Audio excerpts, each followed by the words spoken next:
ये जो केस है ये किसी डॉक्टर साहब ने इंजेक्ट किया होगा, तो इंजेक्ट करने के दौरान इसकी नर्व प्रिक हो गई, इस पेशेंट की, इस बच्ची की। और ये संबल साइड में कहीं के हैं, तो वहाँ इन्होंने आसपास 2-2.5 महीने के दिखाया, तो हाथ इसका जो है वो एकदम डाउनफॉल जो है, जो लटकना शुरू हो गया था और रिस्ट ड्रॉप हो गई थी पूरी, और जॉइंट के पास से और रिस्ट जो है इसकी सूखने भी लग गई थी, उंगलियां भी नहीं चल रही थी और हाथ बिल्कुल लटका हुआ था। फिर वो डॉक्टर साहब ही मेरे पास लेकर के आए ना यहाँ।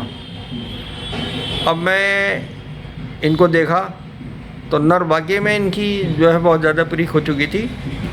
तो अब करीब 1-1.5 महीने में फिर इसको आज इतना रिजल्ट है कि हाथ उठाने भी लग गई है और जो रिस्ट ड्रॉप थी वो भी अपना मूवमेंट में आ गई है, दोनों डायरेक्शन में, अपवर्डली एंड डाउनवर्डली दोनों तरफ। और इनके हाथ भी उंगलियां वगैरह बहुत अच्छे तरीके से फंक्शन कर रहे हैं, मतलब बहुत ये अच्छी तरीके से मूवमेंट में भी है और हाथ भी इसका काम कर रहा है।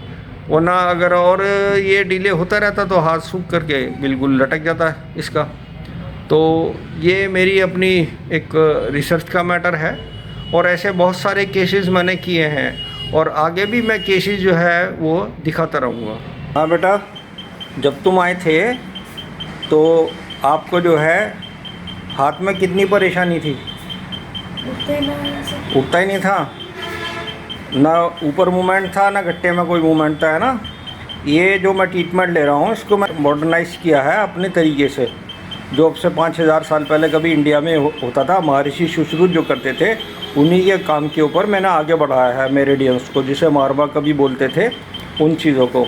और ये जो हमारी ये कनेक्टेड जो मेरिडियंस हैं उनका अपना एक सिलेक्शन होता है, जो थ्रू आउट नर्वस सिस्टम को कैसे हम कंट्रोल करेंगे, इसी के ऊपर मैंने पीएचडी की है डॉक्टर सीके लो के अंडर से। और इंडिया का पहला मैं पीएचडी करने वाला आदमी हूँ और ये सक्सेस इसी तरीके से हम रिजल्ट दे रहे हैं, क्योंकि ये एक एक्सीडेंटल है कि जो कि इनकी नर्व प्रिक हो गई थी किसी डॉक्टर से इंजेक्शन के प्रिक करते समय। तो बेटा ज़रा हाथ ऊपर हटा अपना और अब नीचे करो। ठीक है। गट्टा दिखला बेटा, फिर से गट्टे को नीचे करो, फिर गट्टे को बेटा ऊपर करो। शाबाश शाबाश शाबाश। और नीचे करो, ले जरा उंगली दबाओ मेरी कस के। शाबाश शाबाश, बहुत ज़बरदस्त इम्प्रूवमेंट है।